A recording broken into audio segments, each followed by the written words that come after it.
అత్యంత ఆహ్వానం, అభిమానం, ఆత్మీయత అదిరిపోయింది. ఈ జన సందోహం చూస్తా ఉంటే ఎలక్షన్ లేపు వస్తే బాగుండు అనిపించే విధంగా ఉంది. నేను ఈ మధ్య, ఎందుకంటే పవన్ కళ్యాణ్ గారంటే నాకు కూడా వ్యక్తిగతంగా చాలా అభిమానం. ఆ అభిమానంతో ఎక్కడికి వెళ్ళినా పవన్ కళ్యాణ్ గారి గురించి మంచిగా మాట్లాడినప్పుడు నేను చెప్తా ఉంటాను, అయ్యా జగన్మోహన్ రెడ్డి గారు, మీ అభిమానులు ఎందుకు తిడుతున్నారయ్యా మా పవన్ కళ్యాణ్ గారిని మీరు అని అడుగుతాం. ఆయన ఏమన్నా అన్యాయం చేశారా? ఆయన కళ ద్వారా సంపాదించిన 20-30 కోట్ల రూపాయల డబ్బు రైతులు ఇబ్బంది పడుతుంటే పంచినటువంటి మహానుభావుడు, అందుకని తిడుతున్నారా మీరు? సినీ గ్లామర్ తో ఎక్కడికి పోయినా అత్యంత అభిమానంతో ఆహ్వానించేటువంటి వ్యక్తి అన్ని వదులుకొని రాష్ట్రం గురించి ప్రతి అడ్డమైన వాడు తిడుతా ఉంటే పడుతూ రోడ్డు మీద నిలబడ్డందుక మీరు పవన్ కళ్యాణ్ గారిని తిడుతున్నారు? మరి ఎందుకు తిడుతున్నారు అని అడిగితే వాళ్ళు చెప్తారు, ఆయనకి ఆవేశం ఎక్కువ అంట. మరి నీతి నిజాయితీతో గర్జించే గబ్బర్ సింగ్ కి ఆవేశం కాక ఏముంటుంది? మీ నాయకుడు లాగా నట్ట వినయం ఉంటుందా అని అడుగుతా ఉన్నా. ఉండదు కదా.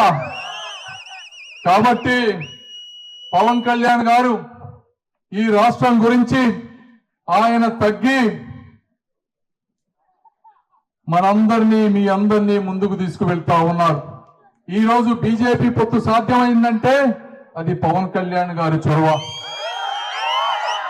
కాబట్టి ఈ గ్రామంలో ఎంతమంది పవన్ కళ్యాణ్ గారి అభిమానులు ఉన్నారో నాకు తెలుసు. 90% వారు వన్ సైడ్ అని తెలుసు. ఇక్కడ ఒక 10% వైసీపీ అభిమానులు ఉన్నారు. అంటే ఒక్కడే గుర్తుపెట్టుకోండి, పవన్ కళ్యాణ్ గారి అభిమానులు అంటే మా అభిమానులే అని చెప్తా ఉన్నాము. తెలుగుదేశం పార్టీ అభిమానులే. మీకు ఎప్పుడు రేపు ఏది అవసరమైనా కూడా ఇది మా అత్తారిల్లు లాగా చూసుకుంటామని మీకు తెలియజేసుకుంటా ఉన్నాం. కాబట్టి మరి జగన్మోహన్ రెడ్డి గారిని పరిపాలించమని అద్భుతంగా 150 సీట్లు ఇస్తే కొంత మంత్రులను తయారు చేసి ఒక బూత్ పురాణం స్టార్ట్ చేశారు. ఆయన ఒక బటన్ నొక్కడం తప్పించి ఆయనకి పరిపాలన మీద ఎటువంటి అవగాహన లేదు. నేను చెప్తా ఉన్నా, బటన్ నొక్కడానికి ముఖ్యమంత్రి కావాలా? మనకి కావాలా? ఒక ఐఏఎస్ అధికారిని ఎవరినో ఒకరిని పెట్టావుగా 700 కోట్ల రూపాయలు పెట్టి సలహాదారులు సజ్జల రామకృష్ణారెడ్డికి. అలాంటి వాళ్ళని ఎవరినో ఒకరిని పెడితే నొక్కేవాడు కదా జనవరి 1 ప్రతి నెల. దానికి నిజంగా ముఖ్యమంత్రి అంటే ఏం చేయాలి? కాలేజీల నుంచి చదువుకొని బయటకు వచ్చే వాళ్ళకి ఉద్యోగాలు ఎలా కల్పించాలో ఆలోచించాలి. సమ్మర్ లో కరెంటు కోత ఉంటుంది, నీళ్ల కోత ఉంటుంది అని ఆలోచించి ముందుగా పక్కా ప్రణాళికతో నీళ్లను నిల్వ చేసి అవసరమైనప్పుడు వదలడం తెలుసుకోవాలి. రోడ్లు ఎప్పుడు పోతున్నాయో చూసి అవసరమైతే చిన్న గుంతలు పూడ్చడం, లేకపోతే కొత్త రోడ్లు వేయటం గురించి ఆలోచించాలి.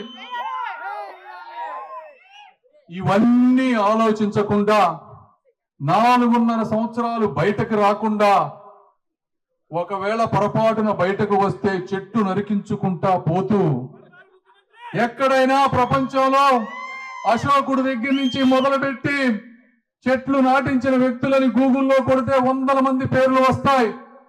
కానీ చెట్లు నరికించిన వ్యక్తి అని గూగుల్లో కొడితే వచ్చే ఏకైక పేరు ఈ జగన్మోహన్ రెడ్డి గారు. ఇది వాస్తవం కాదా? ఏ నాయకుడైనా చెట్లు నరికించారా ఎక్కడైనా?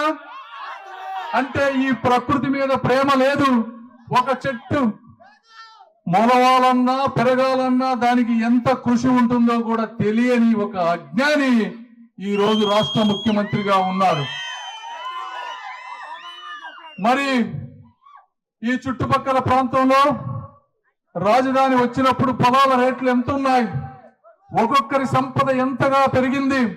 ఆ సంపద చూసుకొని పెద్దలు నా కొడుకుని ఒక డాక్టరో ఇంజనీరో లేకపోతే ఐఏఎస్ ఐపీఎస్ చదివించుకోగలమనే ఒక భరోసాతో ఉన్నారు. పిల్లలకి పెళ్లి చేసుకోగలమనేటువంటి ఒక భరోసాతో ఉన్నారు. ఇప్పుడు ఈ భూములు కొనే నాదుడే లేడు ఈ చుట్టుపక్కల. ఇప్పుడు మళ్ళీ వచ్చింది 2 నెలల్లో మనం రాబోతున్నామని తెలుసుకొని ఆల్రెడీ రేట్లు పెరుగుతున్నాయి. అయితే 4.5 సంవత్సరాలుగా ఇక్కడికి వచ్చిన నాదుడు లేడు. మరి ఇసుక గురించి మనం మాట్లాడాలి. ఇసుక ఏమైంది అంటే చాలా మంది అనుకుంటారు ఇసుక పోతే నాకేమైనా ఎక్కడో దూకుంటున్నారు కదా అని. గుర్తు పెట్టుకోవాలి, ఇసుక అనేది ఒక ఫిల్టరేషన్ మెకానిజం. సాల్ట్ వాటర్ ని తాగగలిగే నీరుగా తయారు చేసేటువంటి ఒక ప్రకృతి ఇచ్చినటువంటి వరం.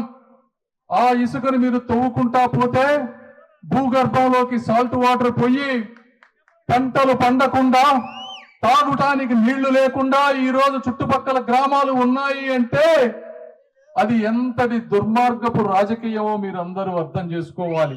ఎంతటి అవినీతి పరిపాలన మీరు అందరూ అర్థం చేసుకోవాలి.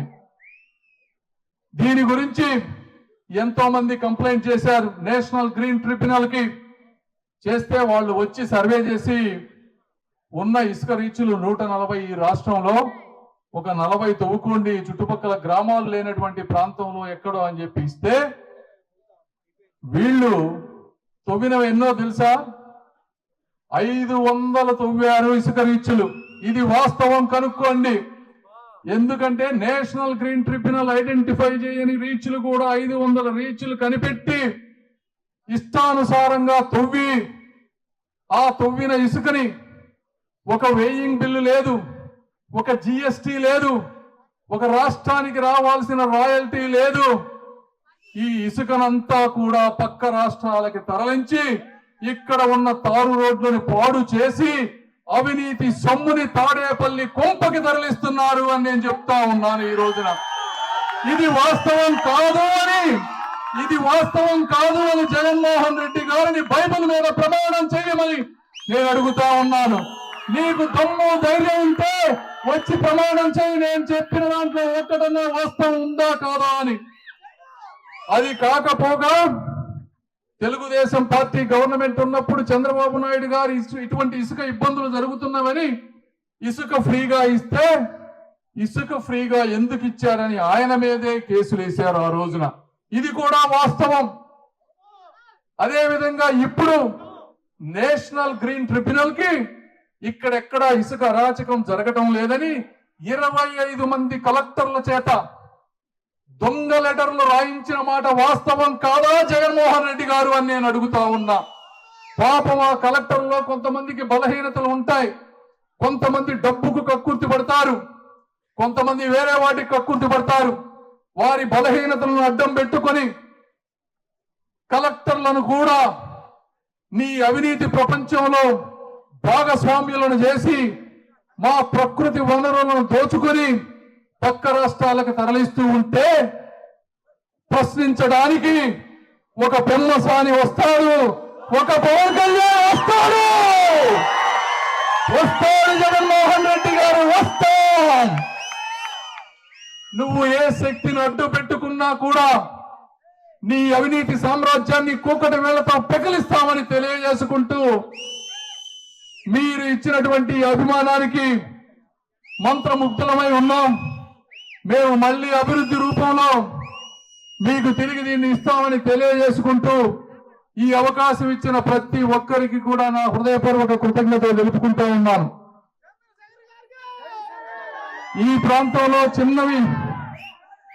చిన్న రోడ్లు వస్తా ఉంటే అక్కడ ఏదవాళ్ళ దగ్గరికి వెళ్ళి అక్కడి నుంచి పల్లె నుంచి వస్తా ఉంటే ఆ రోడ్డు చూస్తా ఉంటే చాలా బాధేసింది. లైట్లు లేవు, ఎంతో గుంతలు.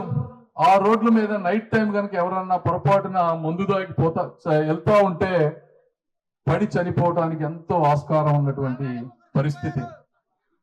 నిన్న విట్ ప్రొఫెసర్ నంబూర్లో కూడా ఇలానే చనిపోయారంట. అంటే ఒక విట్ ప్రొఫెసర్ పిహెచ్డీలు చేసి ఎంతో కష్టపడి 10 మందికి జ్ఞానాన్ని పంచాల్సిన ఒక వ్యక్తి మన చేతగానితనం వల్ల ఈరోజు రోడ్ల మీద పడి చనిపోతా ఉన్నారంటే ఎంతటి దురదృష్టపు 3,000 మంది మీకందరూ పిల్లలు ఉన్నారు. ఇది మన ఇళ్లలో కూడా జరగదని గ్యారంటీ లేదు. ఇలాంటి అరాచకాన్ని మీరు ప్రశ్నించాలి. ఎందుకంటే జగన్మోహన్ రెడ్డి గారు ఏమనుకుంటున్నారంటే రోడ్లు అనేవి వ్యక్తిగత ప్రయోజనం కాదు, నీళ్ళు అనేవి వ్యక్తిగత ప్రయోజనం కాదు. వ్యక్తిగతంగా 2,000, 3,000, 5,000 బ్యాంకులో డబ్బు వేస్తే ఆ ఓట్లు నాకు వేస్తారు. కాబట్టి ఎన్ని వదిలేసినా నాకు ఇబ్బంది లేదు. మీరు కూడా ఆలోచించాలి. ప్రతి ఒక్కరూ రేపు తెలుగుదేశం, జనసేన పార్టీ కూడా ఇలానే ఆలోచిస్తే ఒక్క రోడ్డు కూడా ఉండదు బ్రదర్. మళ్ళీ మనం రాతి యుగం వైపు వెళ్ళాలి. తాగటానికి నీళ్లు ఉండవు బ్రదర్. కాబట్టి మేము వచ్చిన తెలుగుదేశం పార్టీ వచ్చిన ప్రతిసారి రోడ్లు వేయటం, మౌలిక సదుపాయాలు కల్పించడం, మీరేమో వచ్చి ఓట్ల రాజకీయం చేసుకుంటామంటే